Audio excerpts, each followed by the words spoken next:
উন্নত জাতের ভুট্টা চাষ করে বাজিমাত করেছে গাইবান্ধা সাঘাটা উপজেলার কৃষকরা। যতদূর চোখ যায় কেবল ভুট্টার বাম্পার ফলন। উপজেলা সাঘাটা, হলদিয়া, ভরতখালী ও পদুম শহর ইউনিয়নে ভুট্টা খেতে দিনরাত পরিশ্রম করছে কৃষকরা।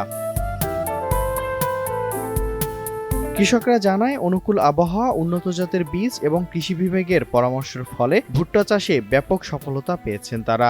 গত বছরের চাইতে এবার আমরা ভুট্টার আবাদ বেশি করছি। আমার ভুট্টার আবাদ 4 বিঘার মতো। তো এবার গত বছরের তুলনায় এবার অনেক ফলন দ্বিগুণ বলা চলে। আমাদের যে কলাগুলো আছে এগুলো সব গাছে দুটা করে। আর আগের বছর যে আমরা ভ্যারাইটিটা লাগাইছিলাম ওই ভ্যারাইটির চাইতে এই ভ্যারাইটি অনেক সুন্দর। এখন আমরা তো জমিতে মনে করেন নাহলে তো বিঘায় 30 মণ ভুট্টা আসবে। তো এখন দাম তো এখন আশা করতেছি এখন সামনে ওরা বেচছে 1200, এবার না হলে তো 1400-1500 টাকা যাওয়া নেবে। নতুন আবাদ করছি, তে ভুট্টায় এবার ফসল ভালোই হয়েছে, আশা করা যায় উন্নত হবে। এই ঈদে জামা জুতো অ্যাক্সেসরিজের ডিসকাউন্ট। এবার ভুট্টা ওঠে বা 1400 বা 1500 যাওয়া নেবে।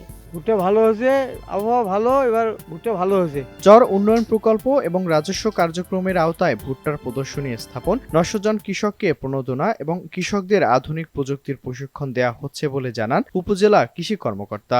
আমাদের চলতি রবি মৌসুমে 2024 হেক্টর জমিতে এই ভুট্টার আবাদ হয়েছে এবং আমাদের লক্ষ্যমাত্রা ছিল 1983 হেক্টর, 1983 হেক্টর। সেই সেটা লক্ষ্যমাত্রার বিপরীতে আমাদের অর্জন হলো বেশি 2024। আমরা সাহায্য সহযোগিতা বলতে আমরা কৃষি সম্পদ অধিদপ্তর থেকে প্রণোদনা কর্মসূচির আওতায় আমরা 900 জন কৃষককে ভুট্টার আমরা বীজ এবং সার সরবরাহ করেছি। পাশাপাশি আমাদের কিছু প্রকল্প যেমন চর উন্নয়ন প্রকল্প আছে, এর পাশাপাশি রাজস্ব কর্মসূচি থেকে কৃষক ভাইদের আমরা এই ভুট্টা জাতীয় ফসলের প্রদর্শনী স্থাপনে আমরা বীজ এবং সার সহায়তা প্রদান করেছি। চলতি মৌসুমে ভুট্টার আবাদের লক্ষ্যমাত্রা ছিল 1983 হেক্টর, কিন্তু আবাদ হয়েছে 2024 হেক্টর। ফলে লক্ষ্যমাত্রার চেয়ে 41 হেক্টর বেশি জমিতে ভুট্টা চাষ হয়েছে।